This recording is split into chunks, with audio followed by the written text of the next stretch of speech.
Hey, good day to you. Welcome back to the latest Bernie Miklasz Show here on my YouTube channel. Thank you for subscribing.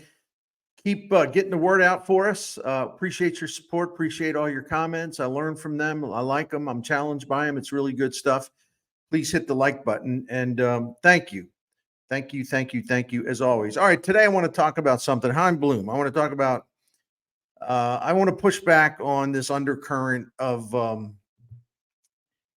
it's at least some Cardinals fans, right? They can't embrace the hire because they get hung up on the fact that Tampa Bay, when he was there at Tampa Bay, which was where he made his name and reputation in the baseball business, um, the Rays didn't win a World Series, and so I frankly, this stuff makes me laugh. But I do want to just kind of I enjoy debunking nonsense. Okay, so I can't help myself. But also, I spent a lot of time researching this because I really wanted to kind of show an accurate picture of exactly how remarkable it was what Chaim Bloom and other front office operatives at Tampa Bay managed to do on very meager resources. And so I get a kick out of people that think and some emails that I've received, certainly some comments here, some stuff on social media. It's like these geniuses think that they're being like brilliant. They're doing like, gotcha, Bernie. How come you don't talk about the fact that Tampa Bay didn't win a World Series? Oh, my goodness. Anyway, so why don't I try to do a little classroom work here, right? I'll share my research. Shall we dig in? Because what Chaim Bloom did, and it wasn't just him, but he was a big part of that operation from 2008 to when he wrote their manual on their organizational philosophy and how they teach players and what their systems are. And we do it this way, we do it that way. This is what we believe in. He wrote the manual on that. And he was there through the end of the 2019 season, but the 2020 team was a team that he built. That was the team that made the World Series in the COVID season. Anyway, let's. I really want to do this because I wanted to put it in perspective for my own benefit, but I think the information is really good. But frankly, it also shows just how absolutely ludicrous these people are, who are basically, condemning his work in Tampa Bay because one of the poorest franchises in Major League Baseball didn't win a World Series. Okay, whatever you say, champ, I got you. Here we go. 13 seasons between 2008 and 2020. Tampa Bay ranked fifth in the majors in regular season winning percentage. Fifth. The Cardinals did slightly better from 2008 through 2020. They were third in the major leagues in winning percentage. See, well, he didn't do as good as the Cardinals, Bernie. No, that's right. Technically, that's correct, right? However, over the 13 seasons, the Cardinals spent $738 million more than Tampa Bay from 2008 through 2020. I repeat, the Cardinals spent $738 million more than the Rays in payroll for 13 seasons, over those 13 seasons. So even though the Cardinals outspent the Rays by $738 million over those 13 seasons, the Cardinals won 25 more games than the Rays over the 13 season. So the Cardinals, despite outspending the Rays by $738 million, they averaged a little less than 2 wins more per season than the Tampa Bay Rays. Any questions? Seriously. Any questions?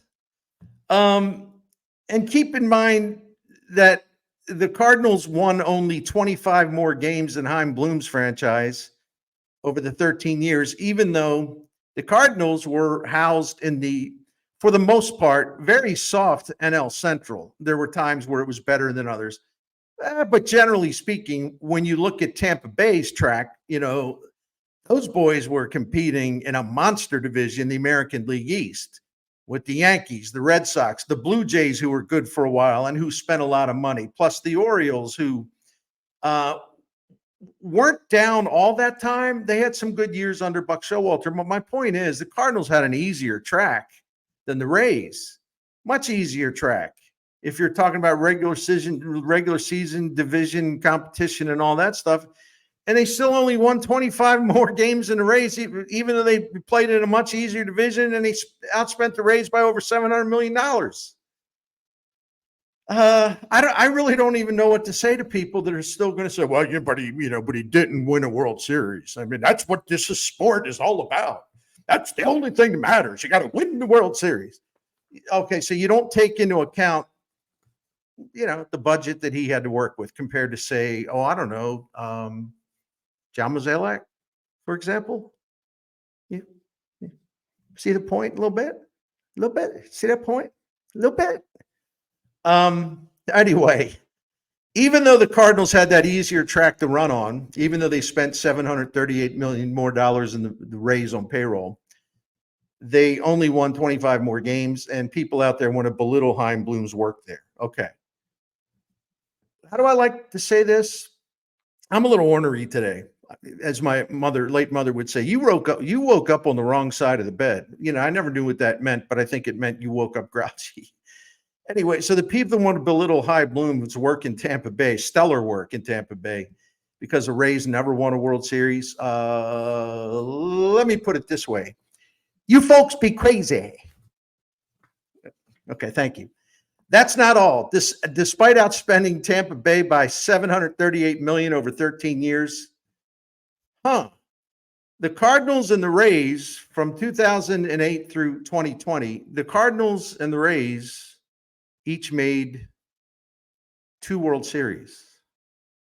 So the Rays made as many World Series. They won as many pennants as the Cardinals did over the 13 seasons. Now, granted, the Cardinals won the World Series in 2011. The Rays lost the World Series in 2008 to the Phillies. The Phillies were a better team. The Rays also lost to the Dodgers in 2020.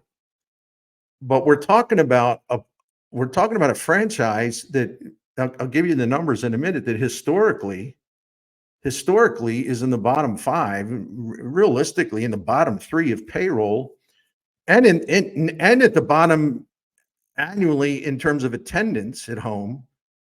We're talking about a team, a franchise that has, relative to the big boys, the big spenders, or even the higher range, if not highest spenders like the Cardinals, they were able to do a lot of this stuff with a lot less money, with a lot less fan support. And we're going to disparage Chaim Bloom for that, rather than saying, man, that dude's really smart. How could he outflank the Yankees and the Red Sox and get that team to as many World Series as the Cardinals played in? How's that even possible? Because he's really smart, and the Tampa Bay model is really smart. And, you should appreciate the fact that they understand value for performance, rather than overpaying for mediocrity. More on that later if you stick with me, because I got the goods on that as well. You want to have people like that who can build a great farm system and just keep the talent flowing. And you can take your roster, because it's talented, with homegrown players, and you can selectively add free agents or make a trade here and there to round it off. And you can outperform teams that just blow you away in terms of payroll. That's a good thing. That's really a beautiful thing. Here's something even better. From 2008 through 2020, the Rays competed in more World Series than the Yankees. Yeah, the Yankees, the Cubs, the Mets, and the Braves. And they won as many pennants as the Cardinals, Phillies, and Red Sox. Now, every one of those teams that I just name checked spent fortunes more than the Rays in payroll. I mean, the Yankees especially, right? Um, the fact that they could even get to two World Series is one of those little baseball miracles. And unlike the Rays, the Cardinals can count on a strong home attendance each year, which was the case again this year. I know they were down, obviously, but in terms of tickets sold, they were still seventh in the majors and sixth in the National League. Hardly Pauperville down there. They still sold nearly 2.8 million tickets.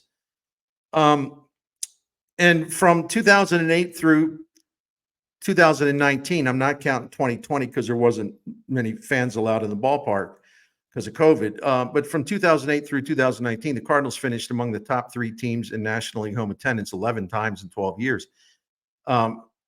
Chaim Bloom and everyone else in the Tampa Bay baseball operation over that long stretch of time, they got nothing to apologize for. They should take a bow for what they were able to do. From 2008 through 2020, the only major league teams to make the postseason more often than Chaim Bloom, Eric Neanders, Tampa Bay Rays, before that, Andrew Friedman. The only teams to make the postseason more frequently than the Rays over those 13 seasons, the Dodgers did it 10 times. The Yankees did it 9 times. The Cardinals did it 8 times. Tampa Bay was next. So only 3 teams in the majors made the playoffs more often over the 13-year stretch. And the Rays did it because, like I've been saying, they didn't exactly have a humongous payroll to work with. Over the 13 seasons, the Yankees had the second highest average payroll in the majors. The Dodgers were 4th. The Cardinals were 11th. Tampa Bay made the postseason as many times, 6, as the Red Sox, who had the average payroll ranking those 13 years of 3rd. So they were the front office was outperforming the front offices with franchises that had a lot more to work with. From 2008 through 2020, Chaim Bloom, the front office of the Rays, they had an average payroll ranking of 27th among the 30 teams. In 9 of the 13 seasons, they were ranked 28th, 29th, or 30th. Tampa Bay never spent more than $77 million in a season on player payroll. They were under $60 million a bunch of times. From 2008 through 2020, the Cardinals spent approximately $1.5 billion based on the 26-man payroll accounting. But did the Cardinals really have all that much more to show for that compared to Tampa Bay for the money that they invested? Given that Tampa Bay had very, very little money, relatively speaking, to work with, did the Cardinals really beat the Rays? They won the World Series in 2011. I'm glad they did. Congratulations. Thank you. Hope we don't have to. I hope I'm still alive next time that they win one. But the Cardinals had, you all know this, and Bill DeWitt could spend more money if he wanted to, but I'm glad that he doesn't, because it means that they would just be wasting more money with terrible decisions, and more on that coming up. But this is like a no contest. If we're talking about who was the better baseball person running an organization and building a farm system that sustained the success of that organization, despite the fact it had extremely limited attendance and fan revenue, and they play in a terrible ballpark. This is like a no contest. There's just no debate here. And I'm just stunned. I guess I shouldn't be stunned, because in the United States of America these days, as we all know, facts they don't matter. They used to matter. They don't matter. That applies to baseball, sports, anything else too. But there are people that are still going to be like Chaim Bloom deniers about Tampa Bay. Well, all I know is they never won a World Series. That's all I know. Good job, Einstein. If you can't understand what Tampa Bay was able to pull off, going to the playoffs all those times, even though they had to take on the Yankees, the Red Sox, and the Blue Jays, and at times the Orioles in the AL East, and then they had to kind of navigate through a minefield in the American League playoffs, and the fact that they were able to win a couple of pennants and get the 2 World Series, despite never spending more than $77 million in a season, that's really good work. But those of you who disagree with that, listen, thank you for coming to the channel. And I am grateful for the support, but I also don't try to be a phony. If you were one of the people saying, well, well, I don't see what the big deal is about what he did down there. Um, you really don't want to listen to the facts and pay attention to them. You for some reason you have your mind made up. I don't know why you don't like them. Listen, I'm like that too. Sometimes you just don't like somebody, or you're just kind of like, I don't know, something about it. I don't know. I mean, that whole Tampa Bay thing. Okay, whatever. But I don't have to be crazy about this hiring, that type of thing. Well, you don't have to be. But here's what I can't stand. It's sort of like the Ali Marmol thing, or any number of things we could mention. I respect people who say, I just don't like them. Okay. I just don't like them. And that's all I got to say, because it's my opinion. You say that, tip of the cap. I respect you. You know why? Because you're being honest. What I get a kick out of, and I'm also irritated by the people that try to just twist themselves in knots, pretzel knots, and just, like, it's a good thing they don't have like shoestrings. They'd be all laced up and couldn't move their hands or whatever. Trying to actually make it seem like it's because of baseball reasons. Sometimes it is, but most of the time it doesn't really matter what the person, whoever that person is we're talking about, because you just don't like them, and that's okay to say you don't like them. You don't have to be dishonest and try to justify it with some convoluted baseball thing that most of the time doesn't carry as much validity as you think. Sometimes it does. Let's get to part two of this, and I gotta get to my new set of notes. Yeah. Chaim Bloom's Tampa Bay Rays got to more World Series than the Yankees. Should I have just left it at that? Right? I probably could have just left it at that and got to as many World Series as the Cardinals did. I don't know if I needed to say anything more than that. And people say, well, you're cherry picking the year. No, I'm not. Chaim Bloom moved into a prominent role in that front office in 2008. He left after the 2019 season. But the team that made the World Series in 2020 was not every single piece, of course, but absolutely primarily built by Chaim Bloom. Carry over to 2020, they get to the World Series. All right, now let's talk about something closer to home and why. Well, actually, I'm connecting the reasons why I think Chaim Bloom's a really great hire, because there's going to be more payroll efficiency, and payroll efficiency is a desirable thing. It's not a build weed is cheap. It's not that. I'm gonna repeat this. I don't care if I repeat it a million times. I want a smart organization again. I want a smart baseball operation again. I want to see the money well spent. I want to see money spent, and Chaim Bloom will have more resources than he did in Tampa Bay, but I still would hold him to the same standard. I want to see when he takes over a year from now.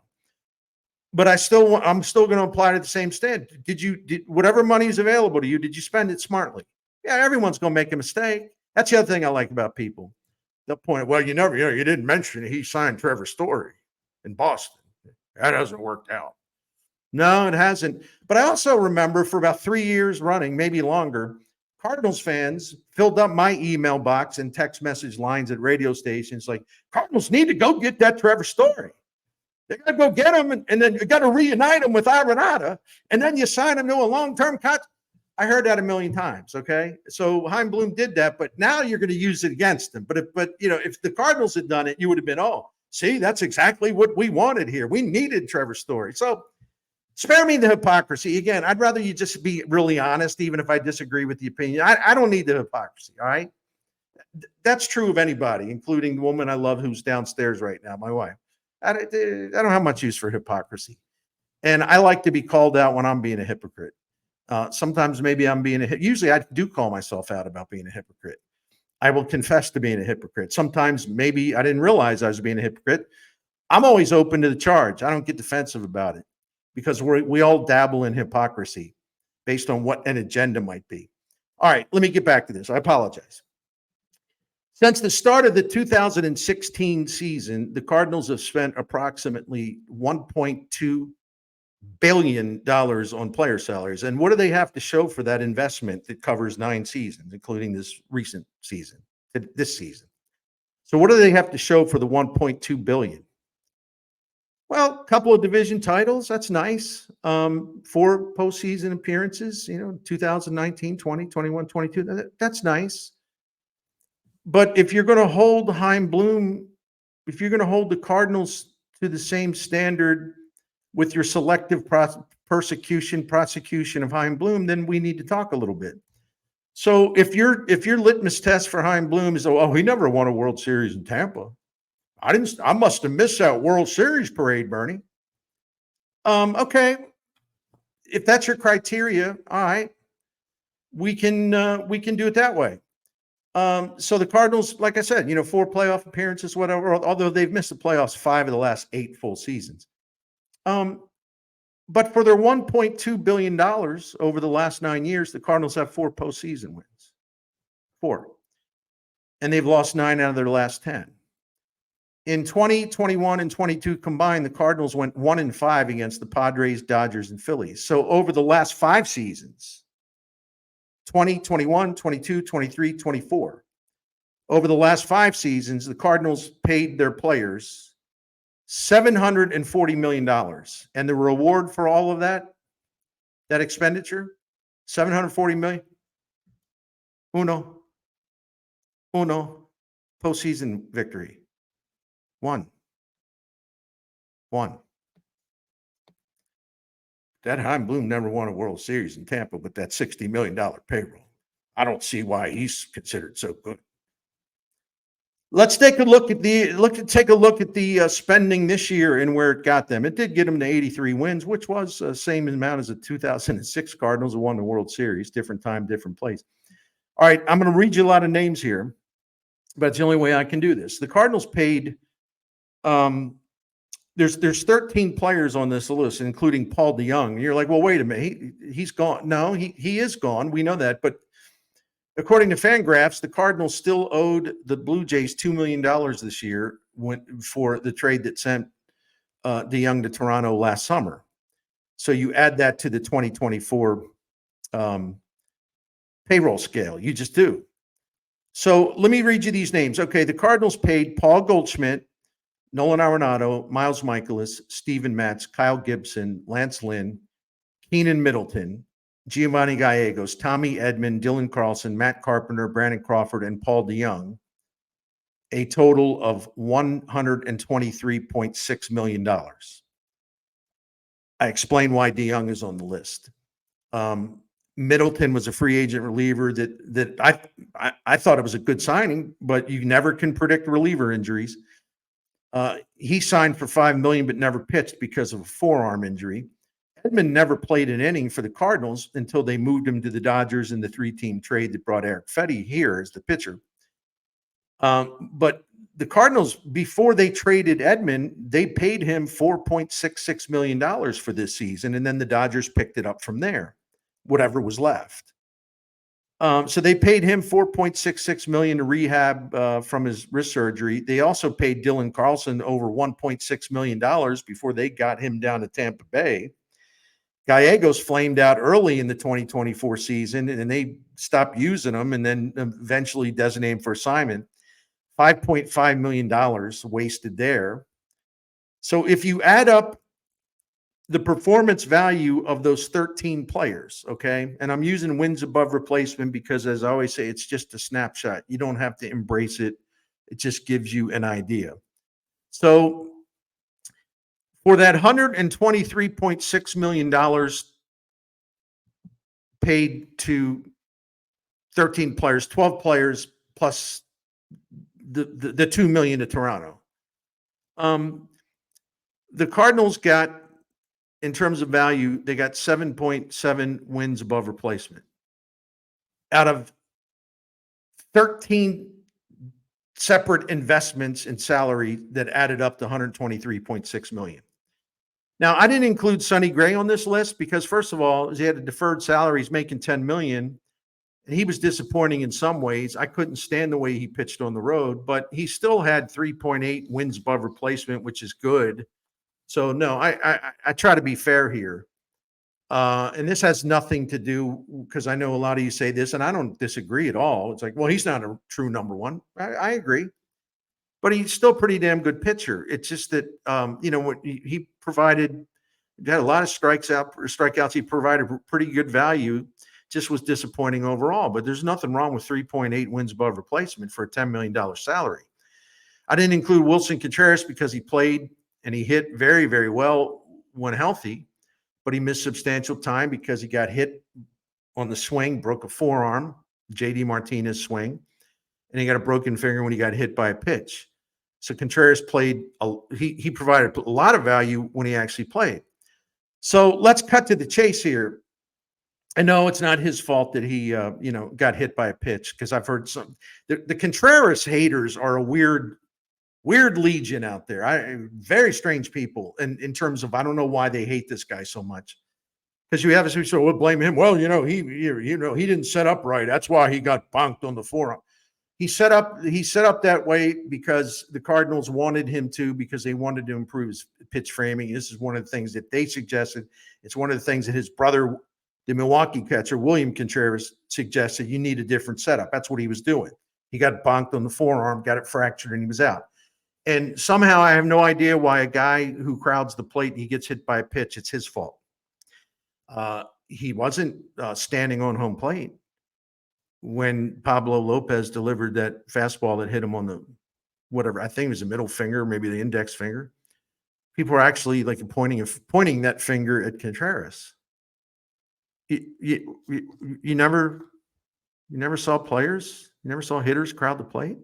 Was this a first time thing for y'all? I gave some stats on this. When Wilson Contreras, you want to know why he crowded the plate?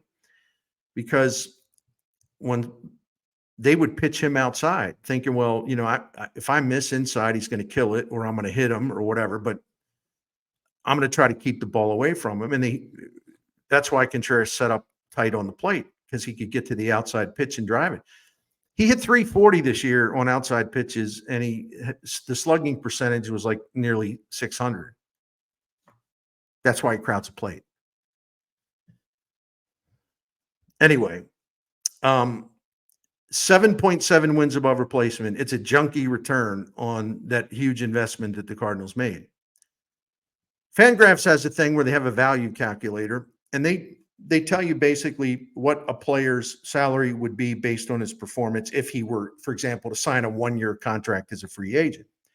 So in terms of the Fangraphs value calculations, all those Cardinals I mentioned, you add them all together, the Cardinals received $1.5 million in performance value.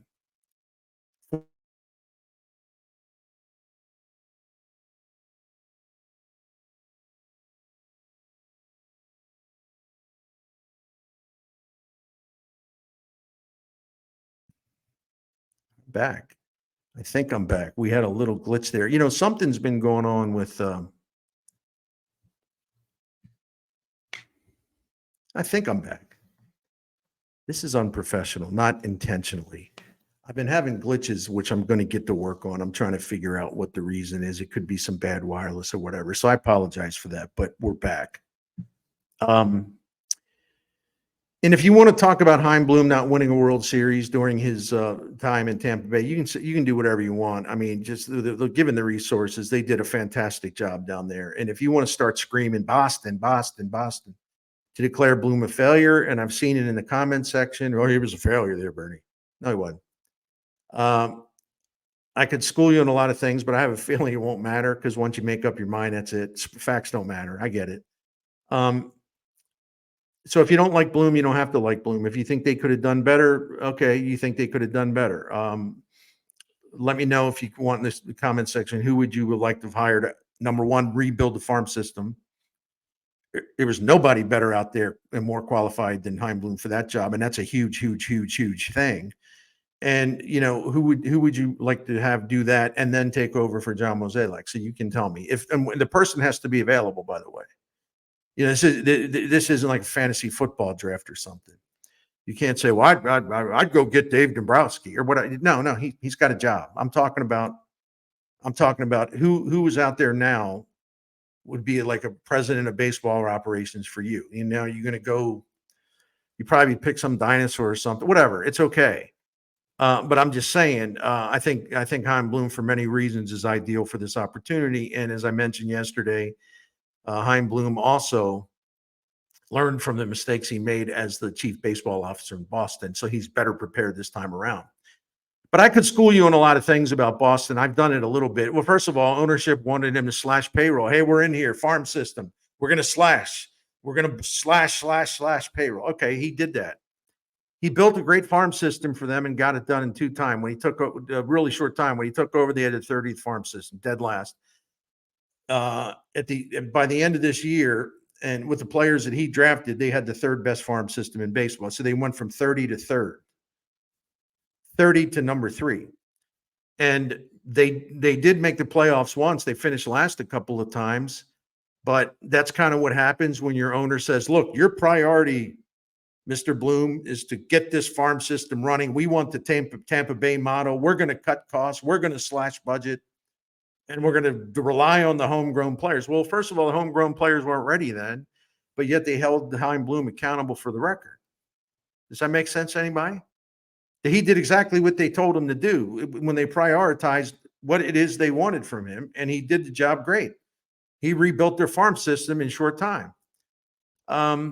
He didn't want to trade Mookie Betts. They made him trade Mookie Betts because they knew it was going to cost a lot more than they wanted to pay. He didn't want to trade Mookie Betts, but you know what? Here's the deal. He didn't own the team. We all have bosses, I think, right? One day I won't have a boss. I'll just be working for myself entirely. But then it'll probably be too late. Don't forget, Bloom also lost his manager for 2020 because Alex Cora got suspended by Major League Baseball. He was the bench coach in Houston, bench coach in Houston, in the middle of all the sign sealing stuff. And the Red Sox fired him, and then they later hired him back. But that was a little disruptive, I would say, to the Chaim Bloom regime. He never really received a fair shot in Boston. He was low-bridged by their owner, who couldn't make up his mind on what he wanted. So I've given you the rundown about how much more Chaim Bloom did with a whole lot less than the Cardinals over the corresponding time. It got the same number of World Series over those 13 years and only made the playoffs 2 fewer times than the Cardinals did. And also, Tampa Bay won more playoff games than most major league teams over that time frame. I looked that up too. And you know, Tampa Bay, from between 2008 and 2020, they only 4 teams in the majors played in more postseason games, and only 6 teams won more postseason games. He's got nothing to apologize. That was outstanding work in Tampa Bay. And what I like about it, because I just gave you the Mosaic spending and this payroll that it delivered about half the value of the salaries that they paid for. I don't think the Cardinals are going to be wasting too much money when Chaim Bloom takes over for John Mozeliak. And in a couple of years, hopefully for the Cardinals, there'll be some really good players on the way. In fact, there are some really good players on the way. So I like the idea of payroll efficiency. It's not a dirty phrase. It's nothing to hide under the covers about. It's actually good. Unless, of course, you would prefer maybe Bill can, maybe BD Jr., maybe he can, you know, talk Mo into staying another couple, 3 years. Yeah, just do what you do, Mo. I know we've had some rough times, but do what you do. You be you, Mo.